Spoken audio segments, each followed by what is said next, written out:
میں نے کی دعوت کی دھوم میں مچاؤں، عطا ایسا کر حوصلہ یا الہی۔ صحابیات کے اعلیٰ اوصاف میں یہ وصف بھی شامل تھا کہ گھر کا کام کاج صحابیات کیا کرتی تھیں۔ کیسے جذبے کے ساتھ، کتنی ہمت کے ساتھ، اس کی ایک جھلک ابھی پیش کرتا ہوں، مزید پھر عرض کرتا ہوں۔ حضرت سیداتنا اسماء رضی اللہ تعالی عنہا، ام المؤمنین سیداتنا عائشہ صدیقہ طیبہ طاہرہ عابدہ زاہدہ محدثہ مفسرہ مفتیہ رضی اللہ تعالی عنہا کی بہن اور امیر المؤمنین خلیفۃ المسلمین حضرت سیدنا ابو بکر صدیق رضی اللہ تعالی عنہ کی شہزادی اور جنتی صحابی، سارے صحابیات جنتی، قطعی جنتی، حضرت زبیر بن عوام رضی اللہ تعالی عنہ کی زوجہ محترمہ اور حضرت عبداللہ بن زبیر رضی اللہ تعالی عنہ کی امی جان۔ مہاجرین مکے سے ہجرت کر کے مدینے آئے تو کچھ عرصے تک اولاد نہ ہوئی تو یہودی بڑے خوش ہوئے، اور بعض یہودیوں نے بکا کہ ہم لوگوں نے ایسا جادو کیا ہے کسی مہاجر کے گھر میں بچہ پیدا نہیں ہوگا۔ تو سب سے پہلے حضرت سیداتنا اسماء رضی اللہ تعالی عنہا کے ہاں حضرت عبداللہ بن زبیر رضی اللہ تعالی عنہ کی ولادت ہوئی۔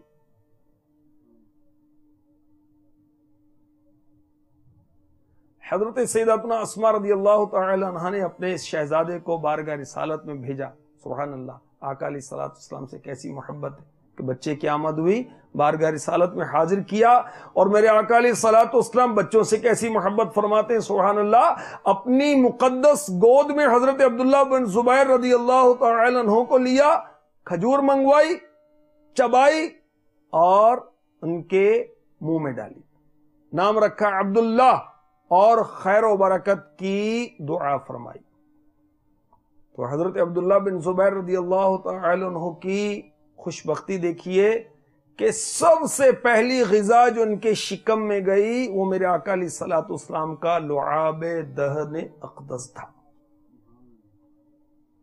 حضرت سیداتنا اسماء رضی اللہ تعالی عنہا اپنے اس شہزادے کے اس شرف پر بہت خوش تھی۔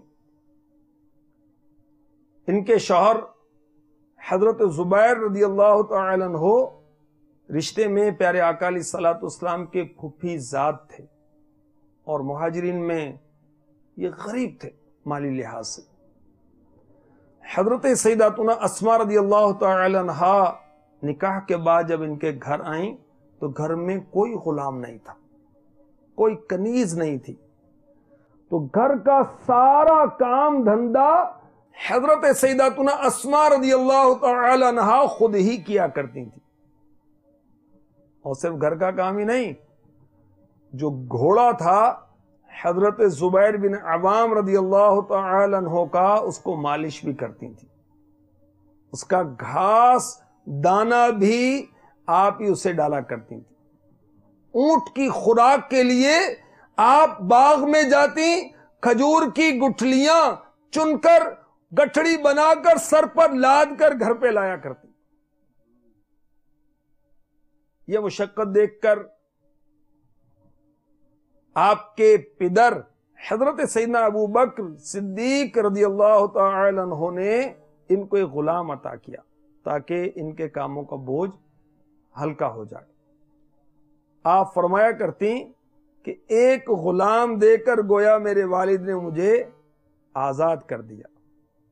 حضرت سیداتنا اسماء رضی اللہ تعالی عنہا بہت گھر کا کام کاج کرنے والی تھی، اونٹ کی خوراک کا اہتمام کرتی ہیں، گھوڑے کی مالش کرتی ہیں، گھوڑے کا گھاس دانا لاتی ہیں، گھر کا کام کرتی ہیں۔ اللہ اکبر، اس کے ساتھ ساتھ بہت بہادر تھیں۔ ہجرت کے وقت نبی رحمت صلی اللہ تعالی علیہ وسلم کے لیے توشائے سفر ایک تھیلے میں رکھا گیا، اس تھیلے کا منہ باندھنے کے لیے کچھ نہ ملا تو حضرت سیداتنا اسماء رضی اللہ تعالی عنہا نے اپنے کمر کے پٹکے کو پھاڑ کر توشہ دان کا منہ باندھا۔ اللہ اکبر۔ مدنی چینل کے ناظرین، آپ نے سنا کہ حضرت سیداتنا اسماء رضی اللہ تعالی عنہا حضرت سیدنا زبیر بن عوام رضی اللہ تعالی عنہ کہ گھوڑے کی دیکھ بھال بھی کرتی ہیں، نگہداشت بھی کرتی ہیں، آٹا بھی گوندتی ہیں، روٹیاں بھی پکاتی ہیں، کنویں سے پانی بھی لاتی ہیں۔ اللہ اللہ۔ حضرت علامہ شرف الدین نووی علی رحمۃ اللہ الکبیر شرح مسلم میں فرماتے ہیں، حضرت سیداتنا اسماء رضی اللہ تعالی عنہا کا خاوند کے لیے کھانا پکانا، گھر کے کام کاج کرنا ان امور معروفہ میں سے ہیں جن کو بطور مروت اور احسان کرنے پر تمام لوگوں کا اتفاق ہے۔